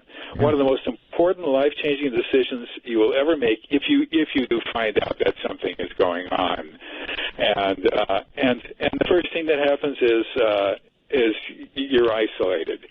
If you tell your family about it, they'll think you're crazy and they'll want you to get help. And that's a loving thing for them to do. And then it may well be that when you get to that help, you will recite essentially what you're saying tonight, and they will affirm the fact that you need help. They could wind up in the booby hatch. Absolutely. Exactly. Holy moly. Not only that, it's worse than that. They oftentimes can't tell their husband or their wife, because if they tell their husband or their wife, the husband says, "Oh, that's crazy, that's nuts, ha ha ha, that's crazy, that's nuts," and thinks that and then it's all fun and games. And then one night, the husband will see something, then realize, oh my God, this is happening, and then not want to be with the wife in close proximity to the wife anymore because they're frightened. Not only that, but when a couple divorces, and if a person knows that the other one is an abductee, the first thing they tell the judge is, "This woman thinks she's having sex with aliens. I want the kids." Yeah, of course. Felipe, you're on the air. Hello. Hello, Art. Hello. My question for your guest, I hope you can hear me okay. Yes. Is you mentioned earlier that eventually these beings would invade the Earth. So my question is, if those of us who choose to cooperate with the aliens, will we get better treatment than everyone else, or will our lives be spared? Well, you wouldn't know who a hybrid or alien-looking human would be. You would not know that. All you would know is that a person came up to you and you really liked that person and you just decided to give him all the money in your pocket. That's all you would know, and you'd feel good about it. It would never occur to you that anything odd happened. That is the most insidious kind of invasion anybody could ever imagine, and that's, believe me, that's what I'm getting. 1 million computer messages here. So there's a lot of people who are completely buying into this, trust me. And it's just scary. Sassy, you're on the air. Hello. Hi. I have a question for Professor Jacob. Right. When these hybrids are all living on Earth, throughout the Earth, how sparsely spread are they? Because wouldn't they stick out by having no family or?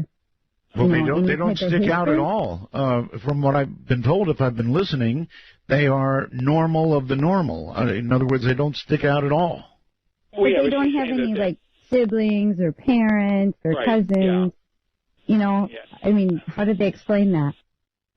Yeah, that has not come up so far, and I don't know how they explain that. I do know that they're moving in very young, between the ages of around 17 and 23, and they're moving in small groups, 2s, 3s, and 4s, into apartments. Wow. Having said that, there are what I call independent hybrids who move in alone into apartments. They have to learn about what a family is. You got to remember, they have no mother or father that they know of. They have no siblings that they know of.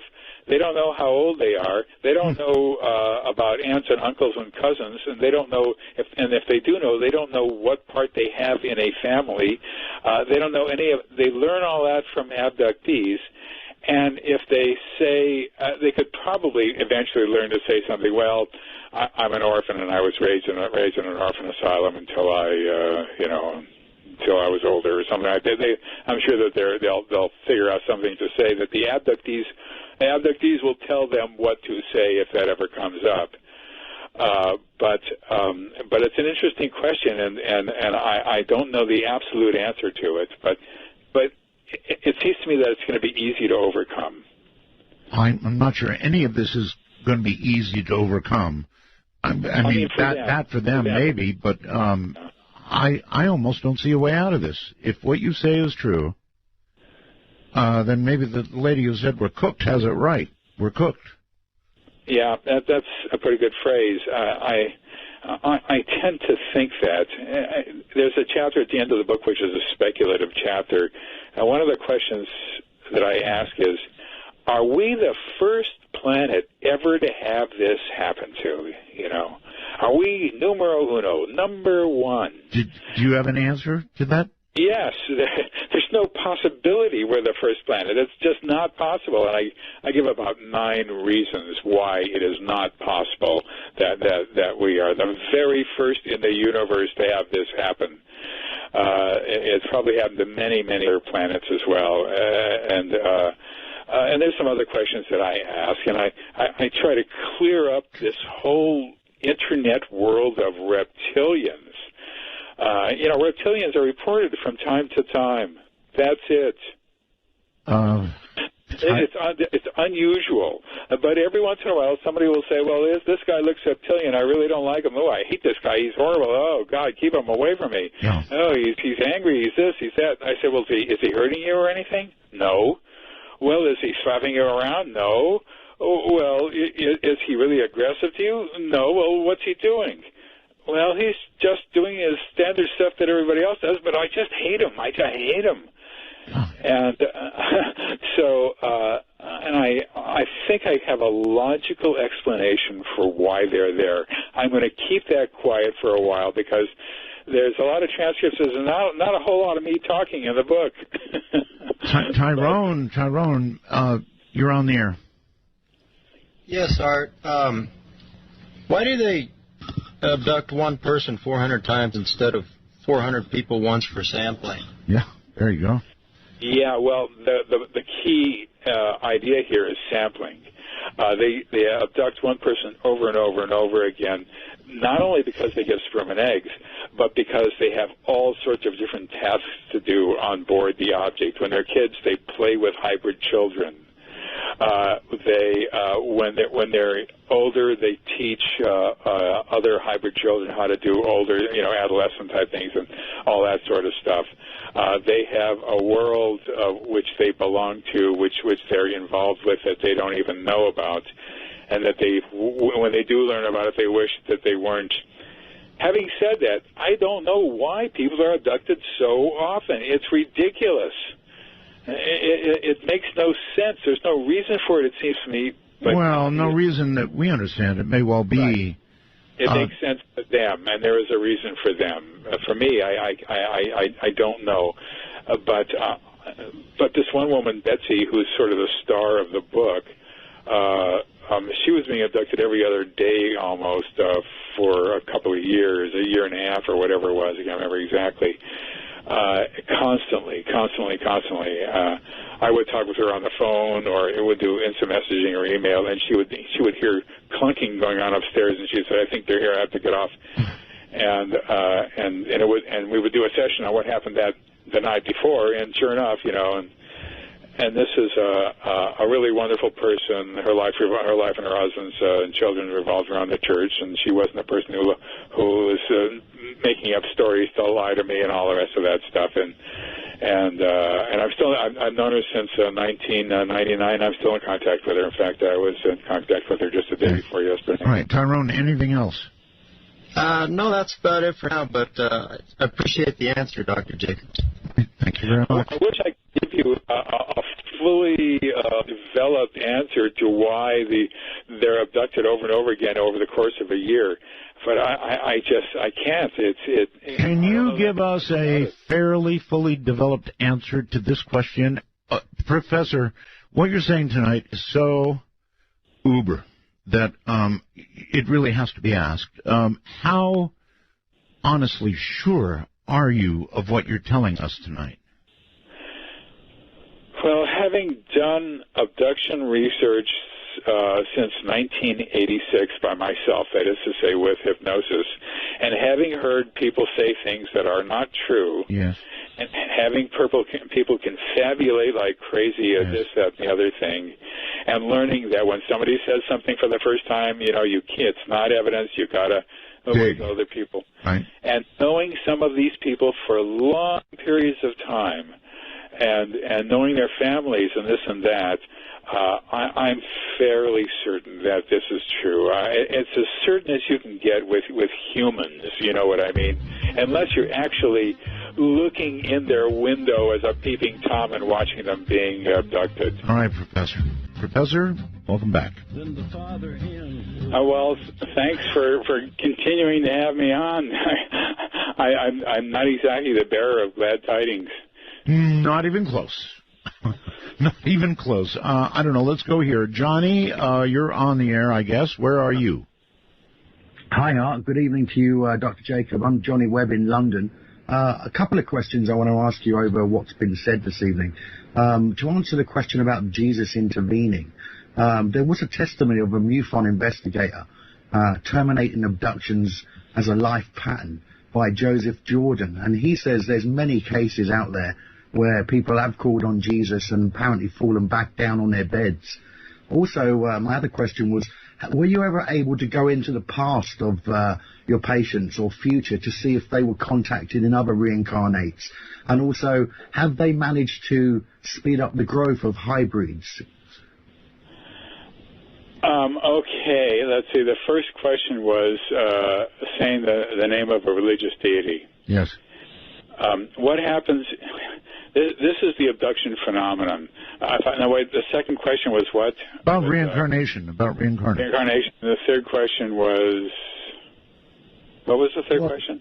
The third one is, have these entities been able to speed up the growth of a hybrid? Oh, yeah. No, they develop at the same rate as humans do.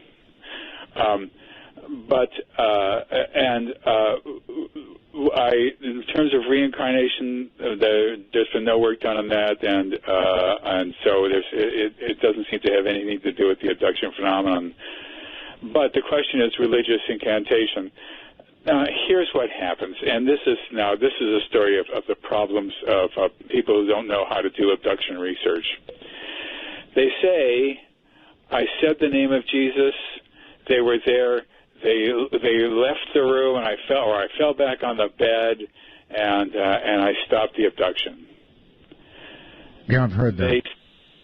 They tell me they were coming in, and I threw a pillow at them. I saw them coming in. They were inside the house. I threw a pillow at them, and then they got out of there, and I stopped the abduction. They tell me things like that. What they're saying is they were abducted. This happened, that happened, this happened, that happened, that happened, this on and on. They came back to their bedrooms, let's just say, or their car or their backyard or whatever it is, and they sort of came to, they got back into their normal memory a little too soon, and the aliens were still there. So they picked up something at threw at them, and they aborted the abduction. They weren't abducted. See what I mean? They came to a little too soon. They came out of the trance or whatever the heck they were in on board the object, so that they, to be controlled. And that's what happens. No one has ever stopped an abduction by themselves. I have one other case when a person was about to be abducted and the phone rang, and she was startled enough to answer the phone. It interrupted it. That's the only case out of 1,150 that I've ever seen where there might have had an abduction aborted. Maybe. Johnny?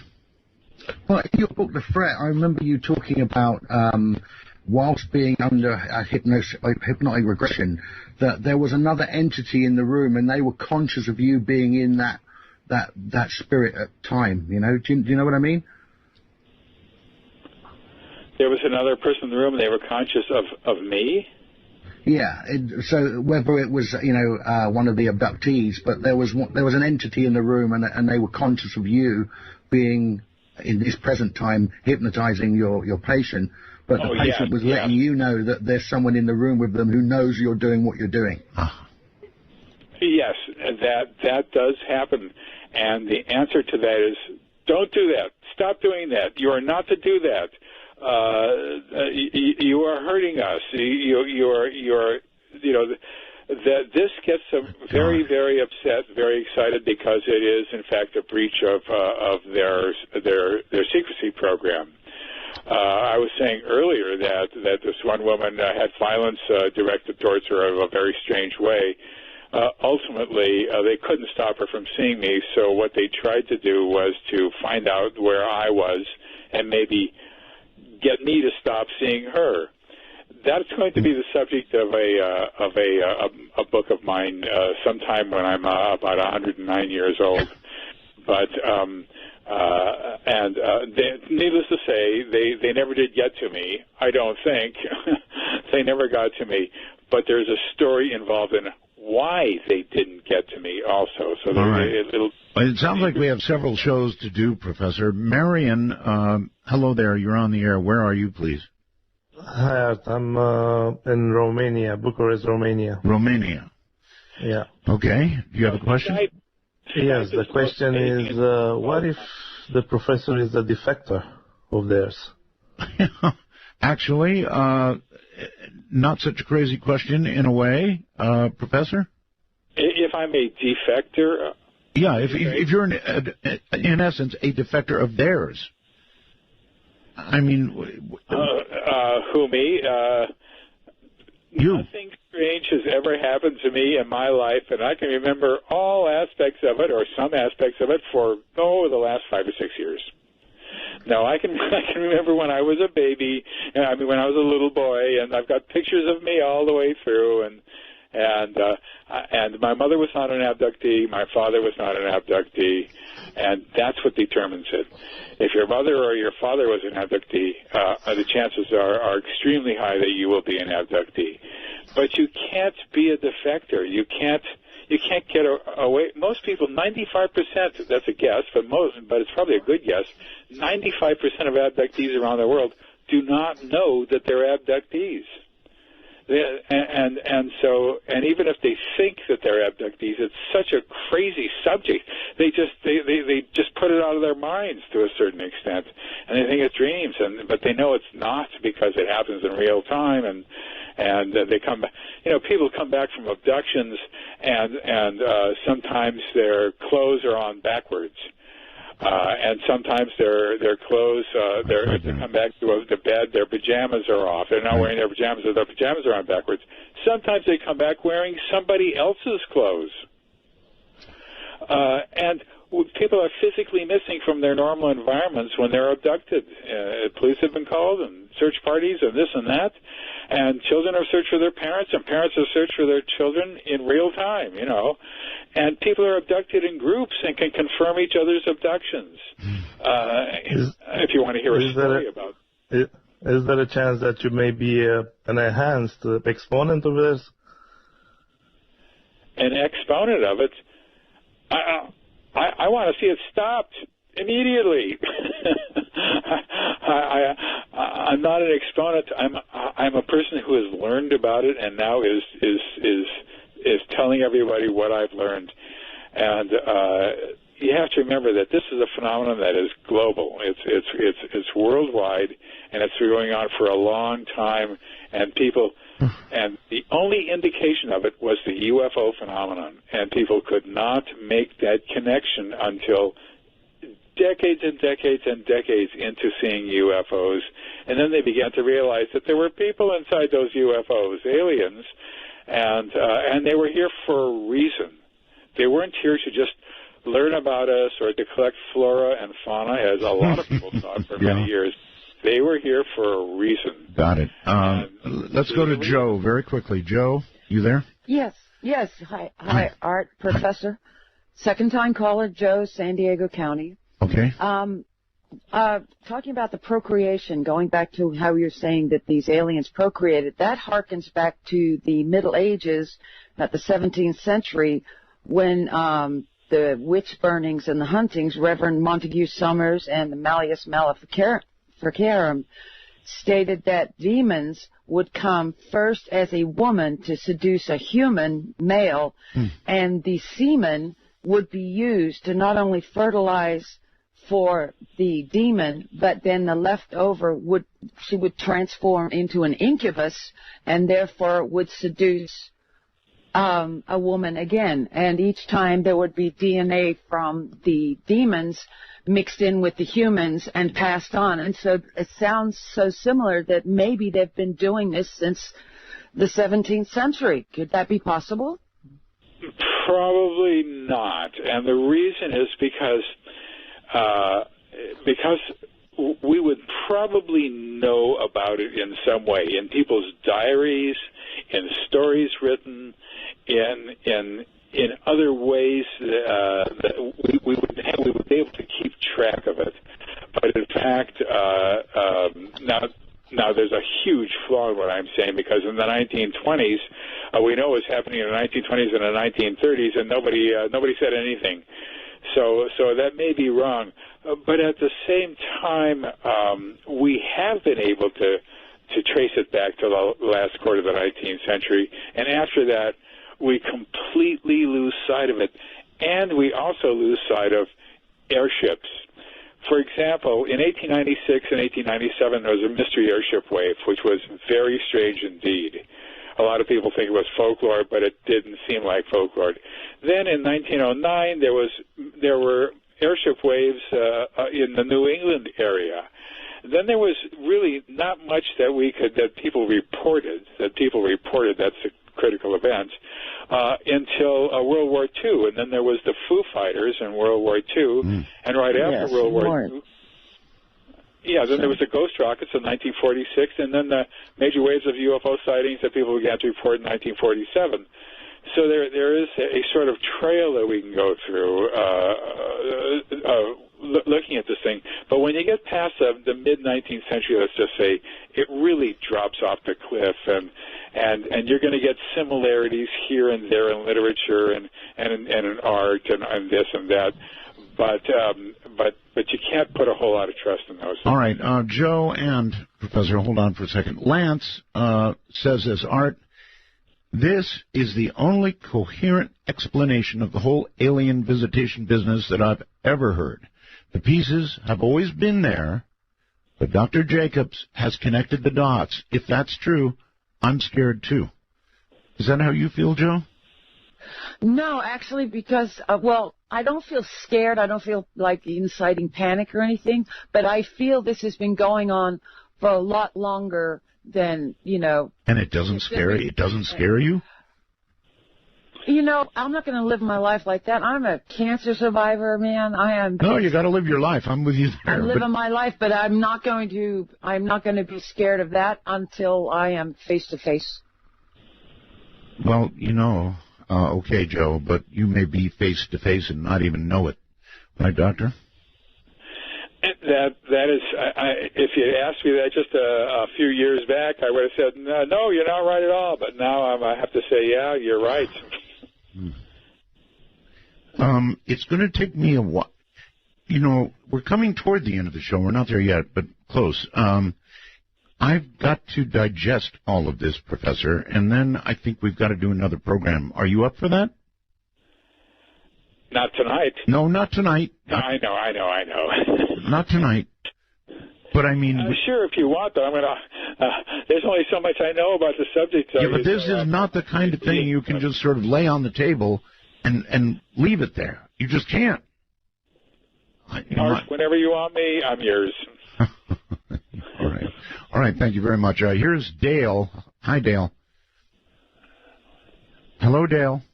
Going once, going twice. Poor Dale didn't make it. Let's try Nick. Hello, Nick. Hi, this is Nick from California. I was wondering if they're coming on such a regular basis, why don't you put cameras up in your house? It was the first thing I thought of back in the 80s. Really? Yeah.